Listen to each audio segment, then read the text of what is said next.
Hey everyone, this is Eddie Does Math. Welcome to my channel. Here are some pre-algebra questions that are considered easy, medium, and hard. Here are some easy pre-algebra questions. We want to simplify. Now, a lot of students, what they might do is they might just go from left to right. They might go 8 plus 5 is 13 times 2 is 26.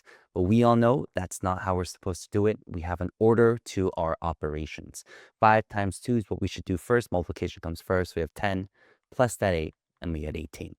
Keep it simple. Now, 18 divided by 6 is simply 3 plus 4 squared, which is 16. And we add these up, and that's 19. So these are some easy questions and problems that we can solve in pre-algebra. Here's some medium level ones. Solve for x. So now we have algebraic equations solving for some unknown.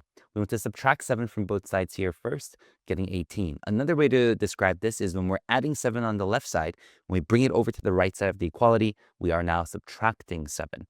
So now here, we want to think about 3 times what number gives us 18, that's 6. Or another way that you can think about this is divide both sides by 3 to maintain the equality. Something that I like to do here is add 3 to both sides, or what I like to do is multiply both sides by a 5 to get rid of our fractions. This is a common kind of strategy we can use later on when we have more complex equations to get rid of fractions and just deal with integer values. Integer meaning any number, any whole number that's positive or negative, including 0. But in this case, let's just add 3 to both sides since that'll be easier, and then multiply both sides by 5 to get 8 times 5, which is 40. Now here is a harder problem. Now we're dealing with word problems. A number, we don't know what this number is, but it's going to be tripled, so 3x, and then 4 is subtracted. The result of this is divided by 2, and then 5 is added. The final value is, so this is the final value, and is, meaning equal sign, 1/3 of the original number plus 7. So 1/3 of the original number plus a 7. What is that original number? Now, let's solve. The first thing I'd like to do here is combine like terms. The 5 and 7 look like two things that are very easily combinable. So I have 1/3 of x, subtract the 5 on both sides, I'll get plus 2. From here, I don't really want to work with fractions. So what I'm going to do is I'm going to multiply both sides by a common denominator, the least common multiple of the denominators that I see. 2 and 3, the least common multiple, and that'll be 6.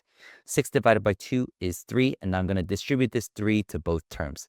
3 times 3x is 9x. 3 times negative 4 is negative 12. Now 6 times 1/3 of x is 2x, and 6 times 2 is positive 12. And now let's solve. Subtract 2x from both sides, I get 7x.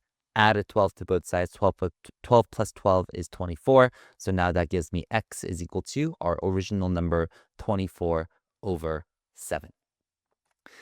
Which student is correct? This is a type of question that you'll get asked a lot in pre-algebra as well. Solve for x. Now, student 8 decided to distribute that 4 first. So 4 times x and 4 times negative 3 give us 4x minus 12, and everything looks right from there. They combined like terms, isolated the x, and x equals 12. Student B, what they did is they subtracted 2 on both sides first. So they decided to move this over to the other side of the equality, and 10 minus 2 gives us 8. And then they decided to distribute.